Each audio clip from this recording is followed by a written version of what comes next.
Hello, welcome to Richu's boutique. ഇന്നത്തെ വീഡിയോയിൽ top and സ്കേർട്ടിൻ്റെ കുട്ടികളുടെ ടോപ്പിൽ ചെറിയൊരു മേക്ക് ഓവർ ചെയ്യുന്നതാണ്. പ്ലെയിൻ ടോപ്പായിരുന്നു കിട്ടിയിരുന്നത്. വലിയ ഡിസൈൻ വേണ്ട, ചെറിയൊരു വർക്ക് മതി എന്ന് പറഞ്ഞുകൊണ്ട് ചെറിയൊരു ബീഡ് ഒട്ടിച്ച് തയ്ച്ച് വിടുന്നതാണ്. ഒന്ന് ഒട്ടിക്കണം, കറക്റ്റായിട്ടുള്ള ആ ഷേപ്പിൽ കിട്ടാൻ, കാരണം അങ്ങനത്തെ ഒരു ബീഡാണ്. അപ്പോൾ ആദ്യം തന്നെ നമ്മൾ നെക്ക് ലൈനിലാണ് വേണം എന്ന് പറഞ്ഞിരുന്നത്. അതുകൊണ്ട് നെക്കിൽ ഇതുപോലെ ഡിസൈൻ വരച്ചു കൊടുക്കാം.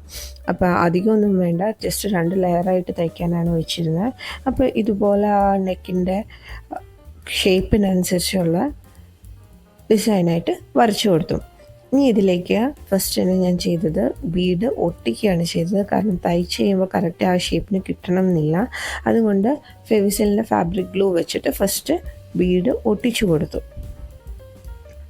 അധികം പശ തേക്കരുത്, കാരണം ഇത് കഴിഞ്ഞിട്ട് നമുക്ക് തയ്ക്കാനും കൂടെ ഉള്ളതാണ്. സോ നീഡിൽ കയറാൻ പാകത്തിനുള്ള രീതിയിൽ വേണം ചെയ്യാൻ. അതുകൊണ്ട് കുറച്ച് പശ കൊടുത്ത് ജസ്റ്റ് ആ പൊസിഷൻ മാത്രം മാർക്ക് ചെയ്യാൻ എന്നുള്ള രീതിയിലാണ് ഈ ഒരു ബീഡ് ഇതുപോലെ ഒട്ടിച്ചു കൊടുക്കുന്നത്. അപ്പോൾ ഇതുപോലെ ഒരു ബീഡ് ഒട്ടിച്ചു കൊടുത്തു, നെക്ക് ഫുള്ളായിട്ടും. പിന്നെ ഞാൻ താഴെ ഒരു ലെയറിനും കൂടെ ഉള്ള രീതിയിൽ ചെയ്തു. ഇതിൽ ഹാൻഡ് എംബ്രോയ്ഡറി വർക്കായിട്ട് വേണം എന്നില്ല, കാരണം ഓൾറെഡി ഡിസൈൻഡ് ക്ലോത്താണ്. അതുകൊണ്ടാണ് പിന്നെ ഇങ്ങനെ ഒരു ചെറിയൊരു രീതിയിൽ ആക്കിയത്.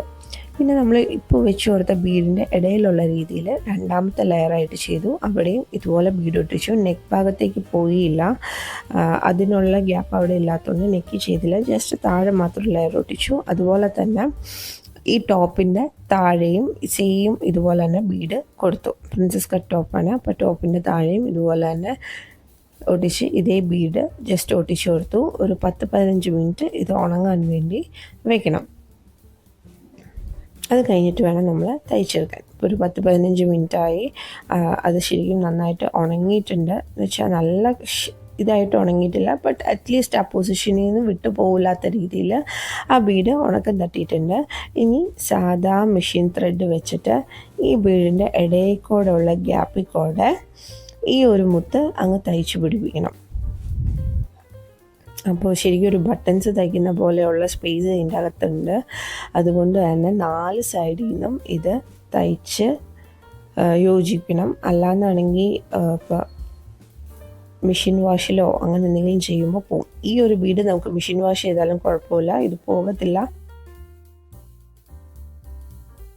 അത് നല്ല ക്വാളിറ്റിയുള്ള ബീഡാണ്. പിന്നെ ഫൈനലായിട്ട് ബാക്കിൽ കെട്ടിട്ട് കൊടുക്കുക. ഇപ്പോൾ ചെയ്ത് ഈ തയ്ച്ച് പിടിപ്പിച്ച പോലെ ഇപ്പോൾ നമ്മൾ ഒട്ടിച്ചാണ് എല്ലാ ബീഡ്സിനും സെയിം ആയിട്ട് ചെയ്തെടുക്കണം. അപ്പോൾ ഇതാണ് വർക്ക്. ഈ വർക്ക് നിങ്ങൾക്ക് ഇഷ്ടപ്പെട്ടു എന്ന് വിചാരിക്കുന്നു. ഇതുപോലെ ഹാൻഡ് എംബ്രോയ്ഡറി ചെയ്തിട്ടുള്ള വർക്കുകൾ കിട്ടാനായിട്ട് നമ്പറിൽ കോൺടാക്ട് ചെയ്താൽ മതി. ഡിസ്ക്രിപ്ഷൻ ബോക്സിൽ നമ്പർ ഉണ്ട്. So see you with next video. Thank U.